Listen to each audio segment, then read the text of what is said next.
దేవుని నామానికి మహిమ కలుగును గాక. ప్రియ దేవుని బిడ్డలారా, ప్రతి ఉదయకాలం దేవాతి దేవుడే మనతో మాట్లాడుతూ మనల్ని దర్శిస్తూ ఎంతో ఆత్మీయంగా ఒక మంచి వాక్కునిచ్చి మనల్ని బలపరుస్తూ లేవనెత్తుతుండగా ఈ దినము దేవుడు మనతో ఏం మాట్లాడుతున్నాడు చూద్దాం. పరిశుద్ధ లేఖన గ్రంథం నుంచి కీర్తనలు 51వ దావీదు కీర్తన 10వ వచనం చదువుకుందాం.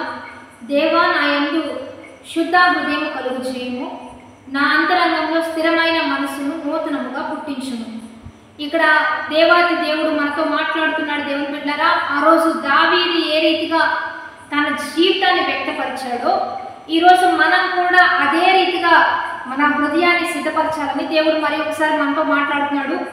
ఏమని బయలుపరుస్తున్నాడంటే, నా దేవా, నా యందు శుద్ధ హృదయము కలుగ చేయుము, నా అంతరంగంలో స్థిరమైన మనసు నూతనముగా పుట్టించుము. శుద్ధ హృదయము, శుద్ధ అలంకరణ అని మనందరం వింటూ ఉంటాం.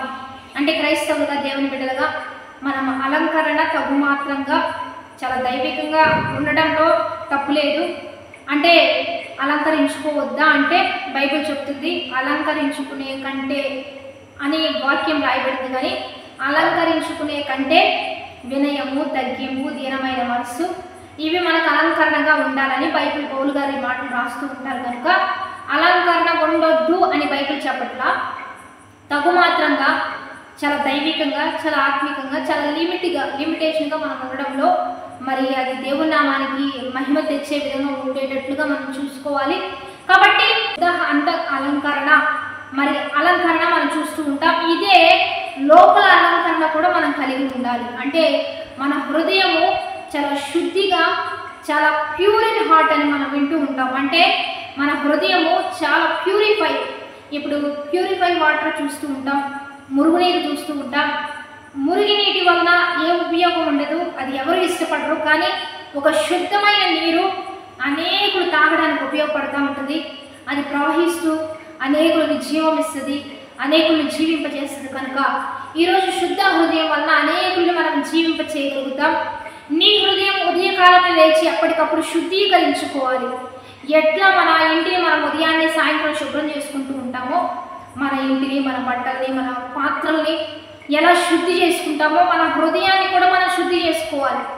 దేవా, నాలో ఉన్నవన్నీ తీసివేసి నీలో ఉన్నవన్నీ నాకు ఇవ్వయ్యా, ఒక మంచి హృదయం నాకు ఇవ్వమని మనం అడిగితే దేవుడు నూతనంగా పుట్టిస్తాడు, నూతనంగా ఇస్తాడు. ఎందుకంటే అసూయ ఎందులో ఉంటే మనకు అది శాపం, ఒక స్వార్థం ఉంటే అది నష్టం, ఒక గర్వం లోపల ఉంటే, ఒక వ్యతిరేకత లోపల ఉంటే అది మన నాశనానికి దారి తీస్తుంది. కానీ తగ్గింపు, వినయ మనస్సు, లోబడే మనస్తత్వం దీవెనకు సాదృశ్యం, దీనత్వం హెచ్చింపుకు సాదృశ్యం. కనుక దేవా, నీలో ఉన్నవన్నీ నాకు ఇచ్చి నాలో ఉన్నవన్నీ నువ్వు తీసుకోమని ఈ కాలంలో మనం ప్రార్థించాలి. అదే భక్తుడు ఇక్కడ ప్రార్థన చేస్తున్నాడు. నా అంతరంగంలో స్థిరమైన మనసు నూతనంగా పుట్టించు, స్థిరంగా ఉండాలా. ఏ విషయంలో అటు ఇటు అటు పరుగులు తీయొద్దయ్యా, నేను నీలో స్థిరంగా ఉండే మనసు నాకు ఎక్కువ దయచేవా. మనం కూడా అడగాలయ్యా, నీతిగా బ్రతికివ్వవా, ఆశీర్వాదకరమైన జీవితం ఇవ్వవా, పరిశుద్ధంగా బ్రతకాలయ్యా. లోకం నన్ను ఆకర్షించొద్దయ్యా, నీవే నన్ను ఆకర్షించాలి. నీలో నేను ఉండాలి, నీతోనే నేను ఉండాలి. మేలు చేయాలి, మంచి చేయాలి, దైవికంగా ఉండాలి. సాధ్యమైనంత వరకు నా వలన కీడు ఎవ్వరికి నేను తలపెట్టొద్దయ్యా. మేలు చేయి బిడ్డగా నన్ను లేవనెత్తి దైవికంగా ముందుకు కొనసాగించమని ప్రతి ఉదయకాలం దేవుడిని అడిగి మన రోజును ప్రారంభించండి. దావీదును హెచ్చించిన దేవుడు మనల్ని హెచ్చించబోతున్నాడు. దావీదునకు చూపిన శాశ్వతమైన కృప ఈరోజు నీకు, నాకు, మన బిడ్డలందరికీ దేవుడికి సహాయం చేయబోతుండగా వాగ్దానాన్ని బట్టి ప్రార్థన చేద్దాం. మరి మనందరం కూడా ప్రార్థన చేద్దాం. పరిశుద్ధ మహోన్నతుల గొప్ప దేవ, ఈ దినం మీరు మాతో మాట్లాడిన ప్రతి మాటను బట్టి నీకు మహిమ. మాకు మంచి మనసు, ఒక శుద్ధమైన హృదయం, మంచి అంతరంగంలో నూతనంగా స్థిరంగా ఉండే మనసునిచ్చి దైవికంగా దీవించబడినట్లుగా, దైవికంగా ఆశీర్వదించబడినట్లుగా ప్రతి దినం నాకు సహాయం చేస్తూ, మా అందరికీ సహాయం చేస్తూ నీ నామానికి మహిమ తెచ్చుకోండి. బర్త్డేస్, మ్యారేజ్ డేస్ జరుగుతున్న వారికి దీవెన, శుభములు ఇవ్వండి. వృత్తి, వ్యాపారాలన్నీ అభివృద్ధిలోకి నడిపించబడాలి. ప్రతి ఒక్కరు వారు బ్రతుకు దినములు అధికంలో అవ్వాలి.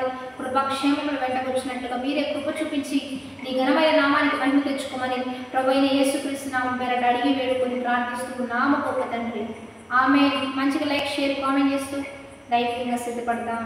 Have a blessed day. Amen.